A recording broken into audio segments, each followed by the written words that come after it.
Her i videoen ser vi på, hvordan du kan designe en invitation til den næste børnefødselsdag, og vi ser på, hvordan du kan finde et tema, der passer til barnets interesser eller til det tema, du har valgt til den her fødselsdag. Og vi arbejder i den gratis version, så det eneste, det kræver, det er altså en gratis konto herinde hos Canva.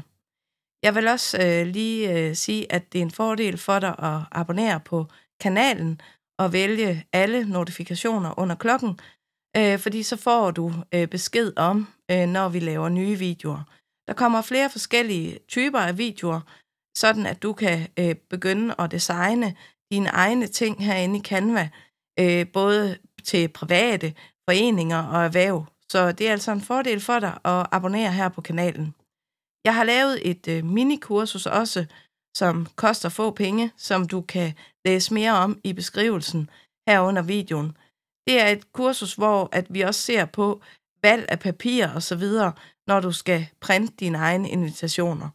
Men du kan altså sagtens se videoen her, og så kan du også selv printe den. Vi ser også på, hvordan du kan dele den her video, gemme den og så videre, sådan at du også kan dele den digitalt med venner og familie, hvis du ønsker det. For at komme i gang med at designe en invitation herinde i Canva, så er der flere forskellige muligheder.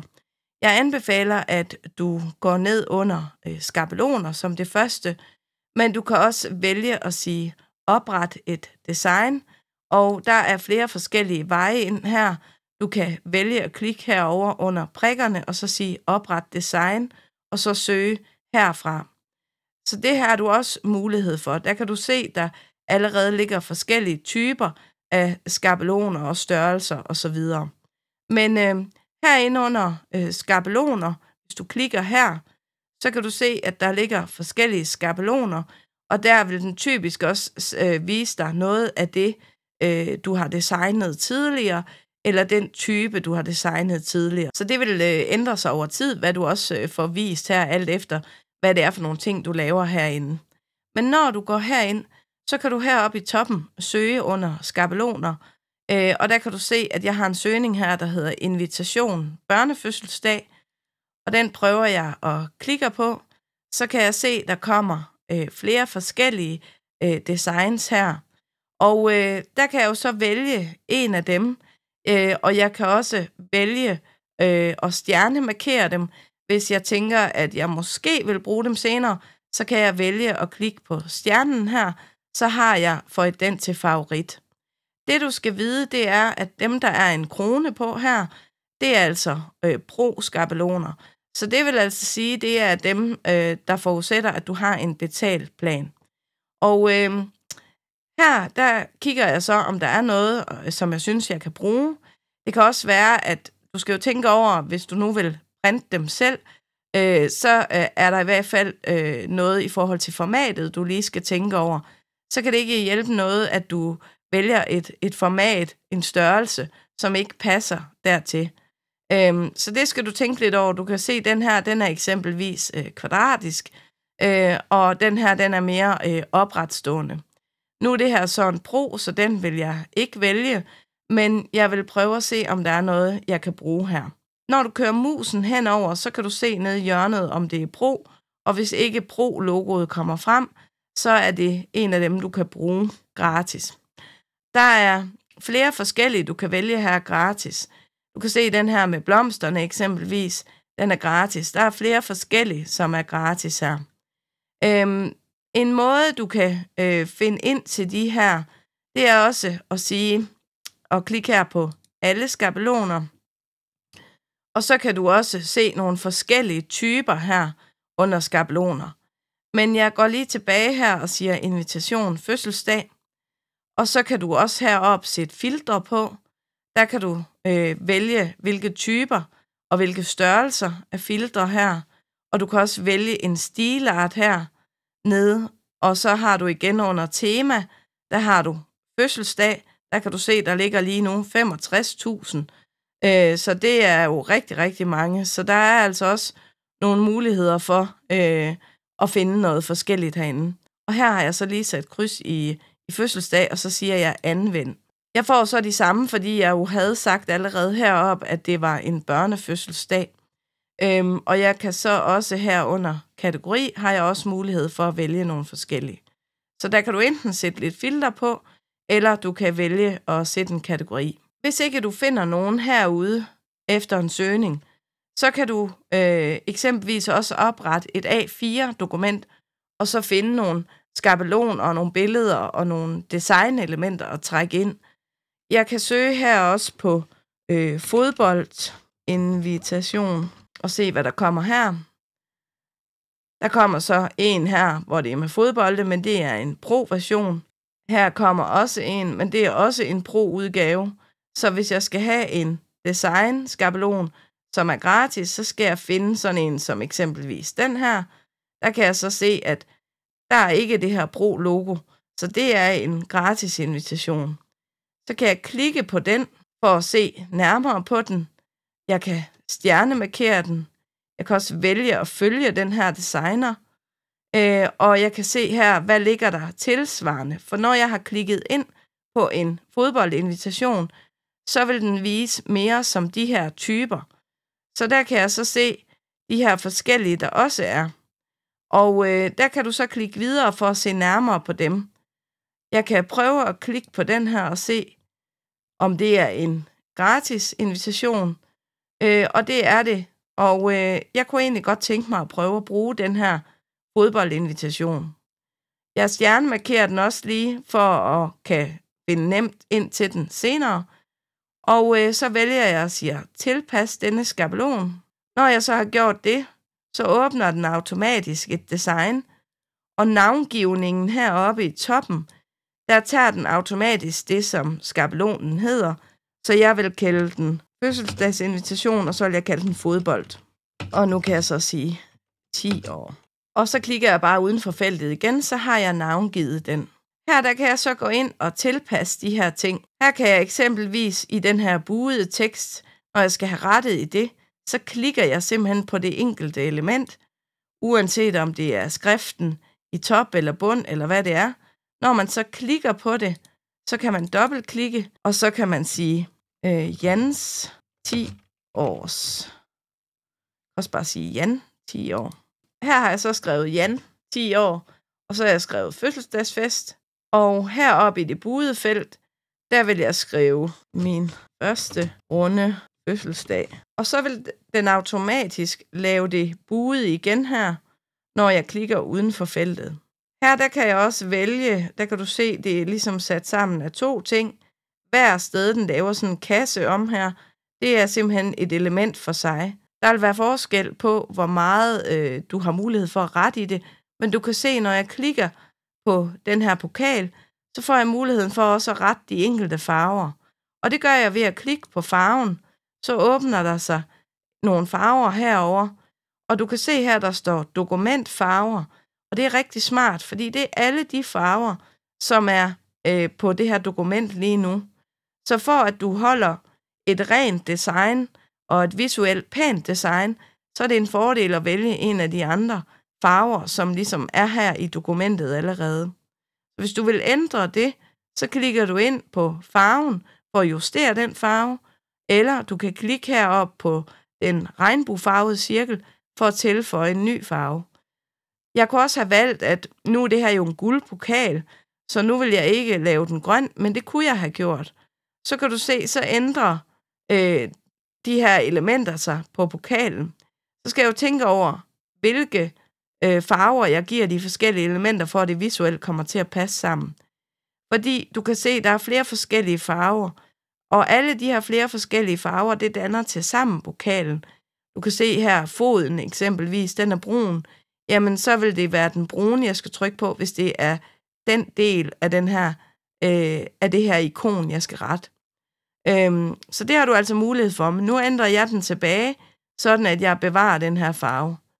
Hvis det er kransen her udenom, så skal jeg have fat i den yderste cirkel her, og der kan du se, der er 2 farver, jeg kan rette i. Og der kan jeg tilsvarende gå ind og ændre ved at klikke på de her farver, og så markere den anden farve bagefter, og gå ind og vælge en anden farve. Så det er altså den måde, man går ind og retter i de her farver. Og som sagt, så er det altså forskelligt, hvilke designmuligheder du har hver gang. Det er et spørgsmål om, hvordan det er sat op inde i Canva, hvordan det er designet.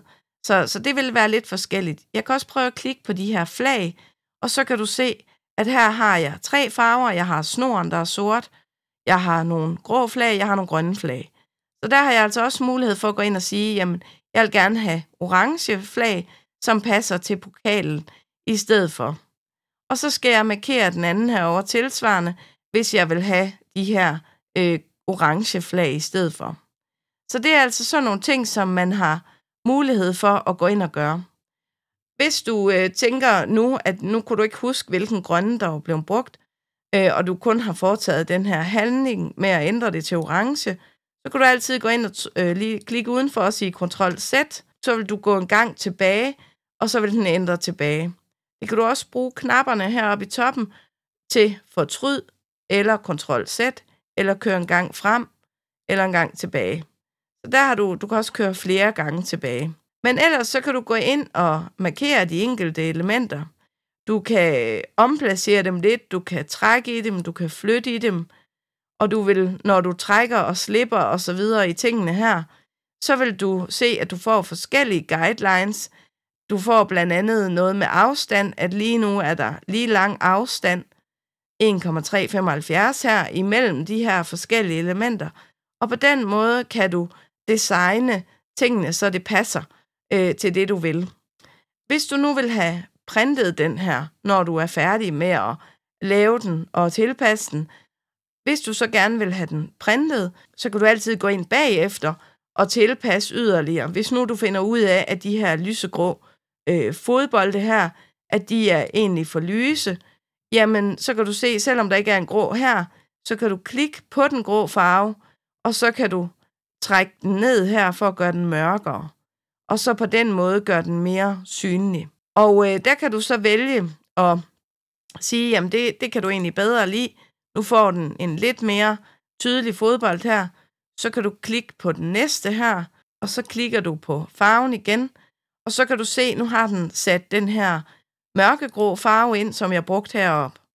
Så der kan jeg gå ind og markere dem, og så ændre farven, sådan at jeg får en lidt mere tydelig grå farve her.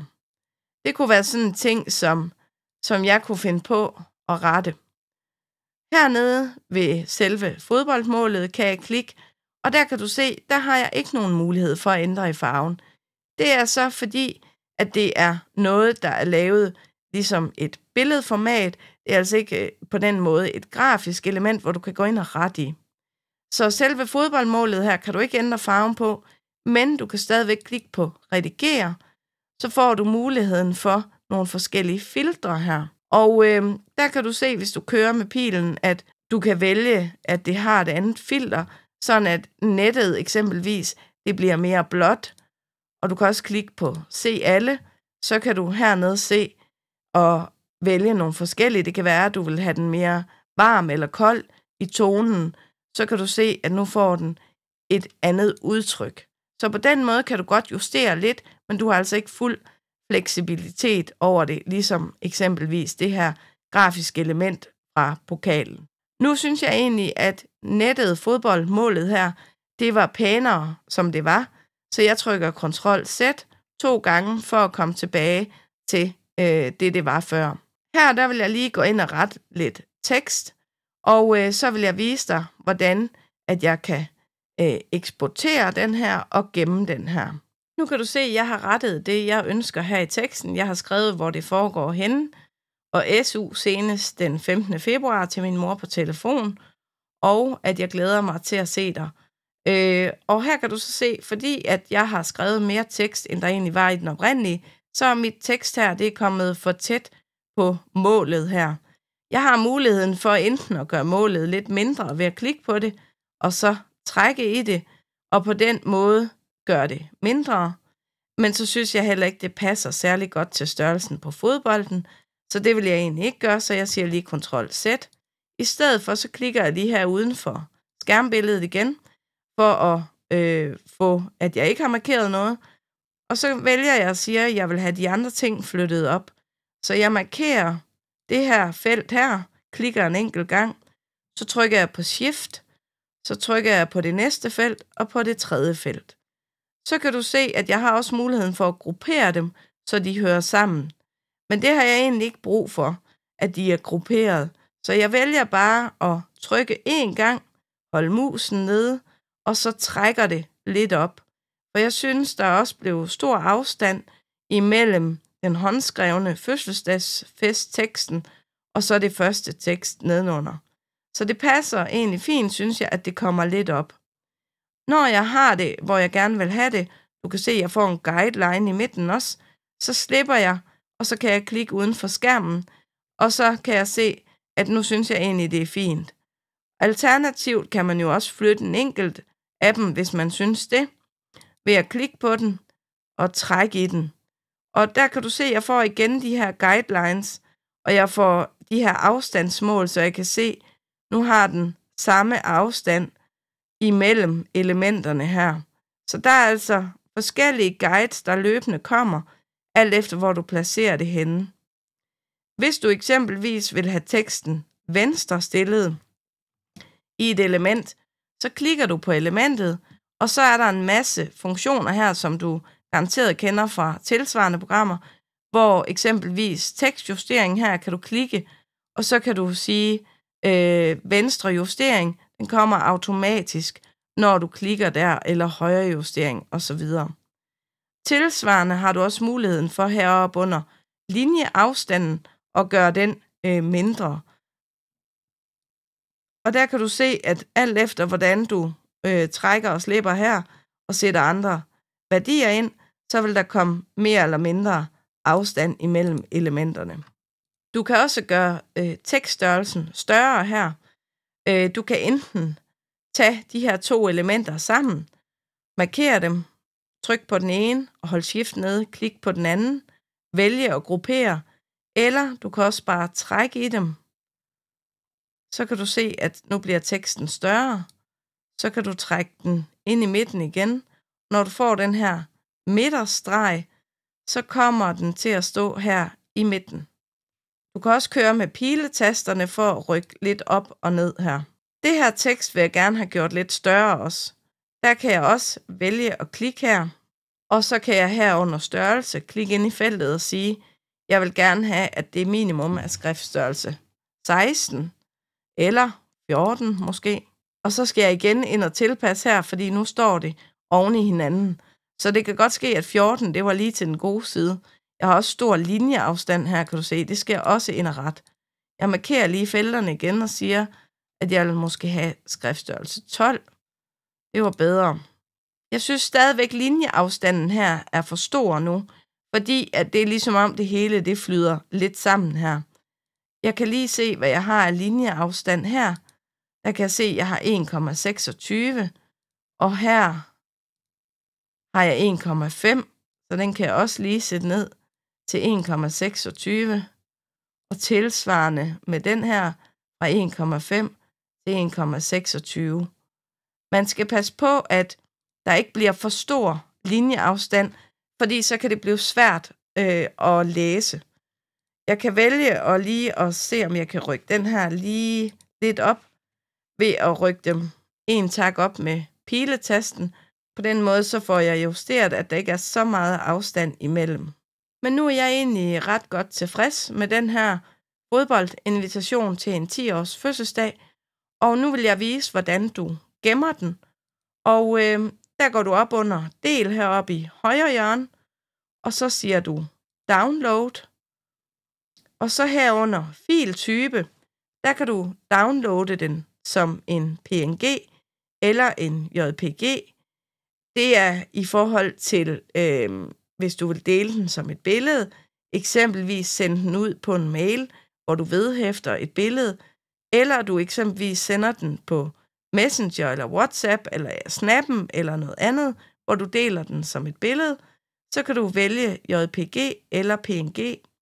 Hvis du skal printe den på din printer eksempelvis, så anbefaler jeg, at du vælger PDF-udskrift, og så vælger du kan bare lade det her stå, når det er helt almindelig print, og så kan du sige download, og så kan du se, at den er ved at downloade og klargøre din PDF, og så ligger den på din computer.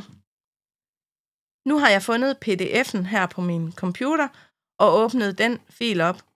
Og her vil jeg så gerne have den printet og have vist, hvordan den ser ud, når jeg printer den.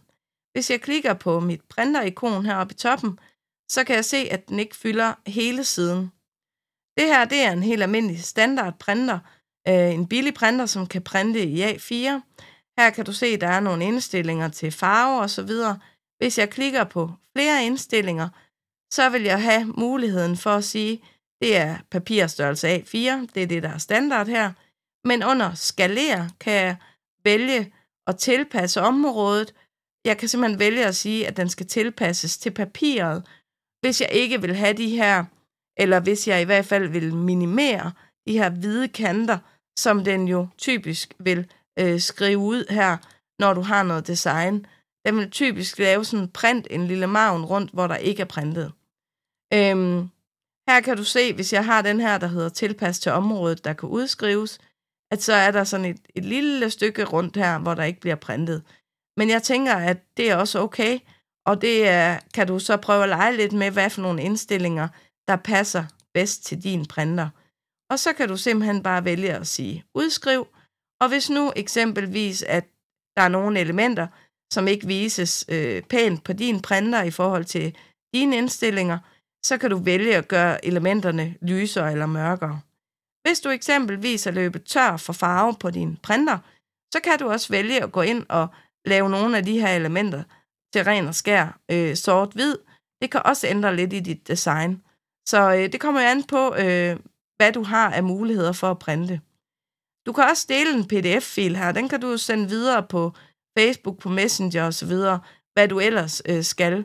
Men det er en god idé at gemme det som et billede, hvis du har tænkt dig også at dele den digitalt. Det er nemmere også for folk at ligesom at se det, når du deler det. Så du kan vælge at downloade det både som billedfil og som pdf. Hvis du skal bruge et helt andet tema, så kan du eksempelvis søge på prinsesseinvitation, eller hvad det måtte være. Så kan du se hernede, at her der får du en, hvor du endda kan skifte billedet. Det er et almindeligt billede her. Så kan du åbne den. Det er heller ikke en brugsskabelon. Så kan du vælge at åbne den.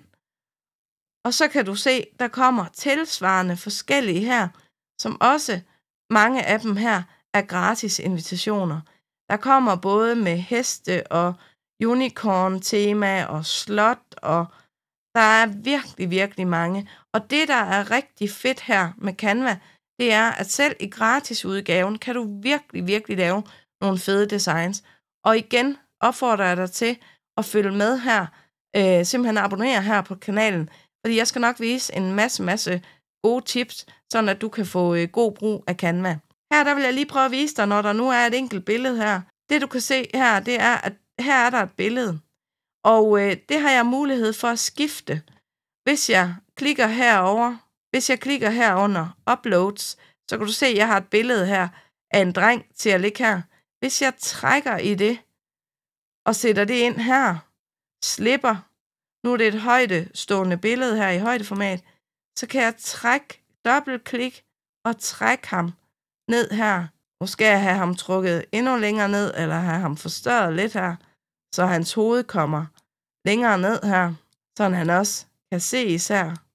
Så er det ligesom om han får den her unicorn hat på. Og klikker jeg på unicorn hatten, så kan du se, at her har jeg ikke mulighed for at ændre farve.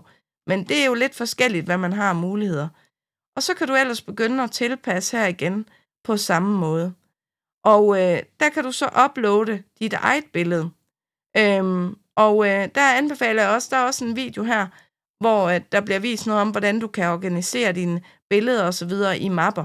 Så det kan du også lige tage et kig på. Der er flere forskellige videoer, du med fordel kan se.